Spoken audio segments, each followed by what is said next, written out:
Efforts like yours won't fix us. The wine glass trembled in my hand as Marcus's words hung in the air like smoke. 50 pairs of eyes turned toward us, the happy couple hosting our annual dinner party, now frozen in a moment that would live in neighborhood infamy. The jazz playlist I'd carefully curated, Ella Fitzgerald, some Coltrane, nothing too intrusive, kept playing as if the universe itself was determined to maintain some semblance of normalcy. Efforts like yours won't fix us, Claire. Marcus's voice carried that particular timbre it got when he'd been drinking his expensive scotch, the one he saved for special occasions. His face was flushed, not from the kitchen heat where we'd been cooking together all afternoon, but from something deeper. Anger, maybe. Or disappointment. You can't just throw another dinner party and pretend everything's fine. Sarah from next door let out a nervous giggle, then immediately pretended to cough. The sound died in her throat as she realized this wasn't one of our usual playful banters, the kind we'd perfected over 12 years of marriage, where I'd say something sarcastic and he'd volley back with something wittier. This was different. This was raw. The beef Wellington sat untouched on our best china, the centerpiece I'd spent 3 hours preparing, now a prop in our marital theater. I'd wanted everything perfect tonight. New candles, fresh flowers, the good silverware we'd received as wedding gifts and used exactly twice. Marcus had known something was coming. He'd watched me flit around the house all week with that tight expression, the one that meant he was bracing for impact. Marcus. My voice came out steadier than I felt. Maybe we should. No. He set down his glass with deliberate precision. No more maybes. No more, let's talk about this later. These people, he gestured broadly at our horrified guests, they think we're the perfect couple. The ones who host the best parties, who always remember birthdays, who make marriage look effortless. Should we tell them how many nights we eat dinner in silence? How you schedule these parties so we have to pretend to be happy for at least one evening? The silence stretched until it became almost tactile. Tom, Marcus's colleague from the law firm, studied his plate like it contained the secrets of the universe.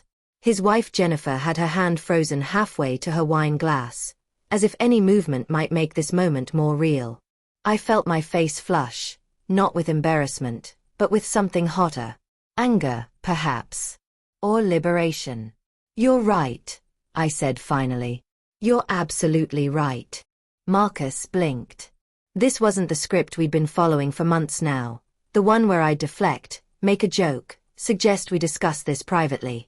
Where I'd serve dessert with a smile that didn't reach my eyes and he'd retreat to his study with another drink. I set down my glass and turned to our guests. Marcus is right. I've been using all of you as props in our marriage. Every dinner party, every game night, every spontaneous barbecue, it's been theater. I've been theater. I laughed, but it came out sounding more like a sob. You want to know the truth? We haven't had sex in 8 months. Marcus sleeps in the guest room because he says I snore, but we both know it's because he can't stand to be that close to me anymore. I plan these elaborate meals because it's the only way I know how to say, I love you, that doesn't feel like lying. Jennifer gasped. Tom finally looked up from his plate. But I wasn't done. The real kicker. I thought I was fixing things.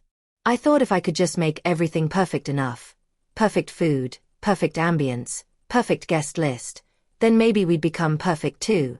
Like our marriage was a broken cake and I could fix it with better ingredients and more careful timing. I turned back to Marcus.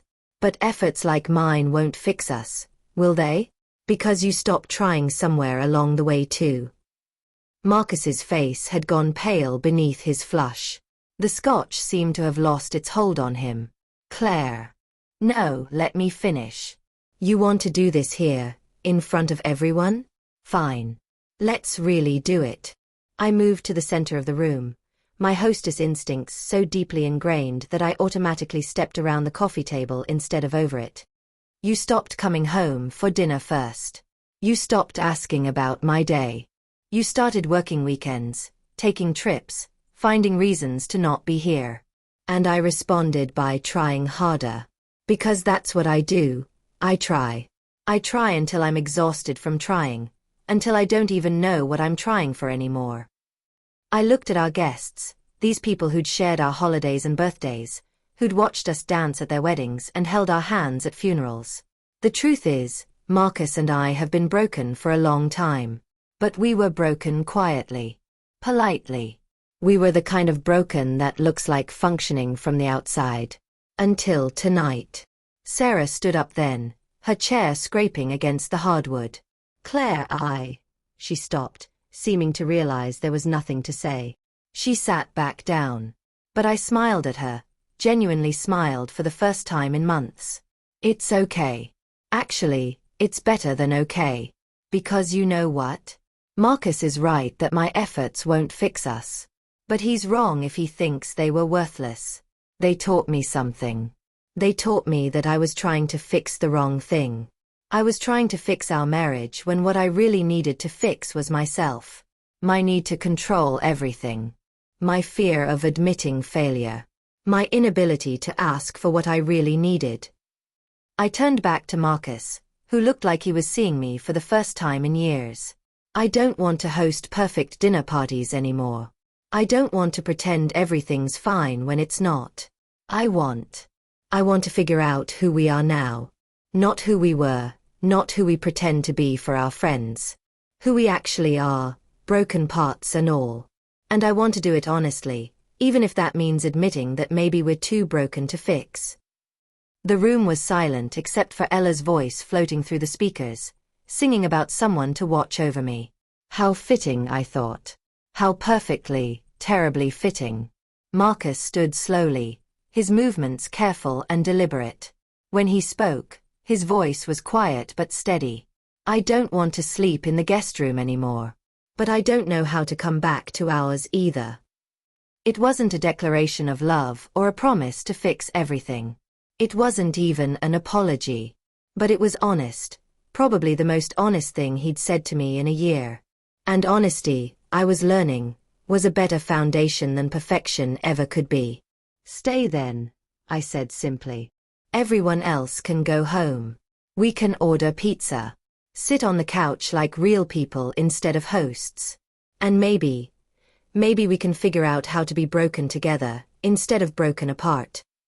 One by one, our guests stood. Jennifer paused to squeeze my hand. Tom clapped Marcus on the shoulder. Sarah whispered, "Call me tomorrow," as she passed. They filed out quietly, leaving their plates and their polite silence behind. Marcus and I stood in the wreckage of our perfect evening, surrounded by half-eaten food and extinguished candles, looking at each other like strangers who might someday become friends. "Efforts like yours won't fix us," he said again, but softer this time.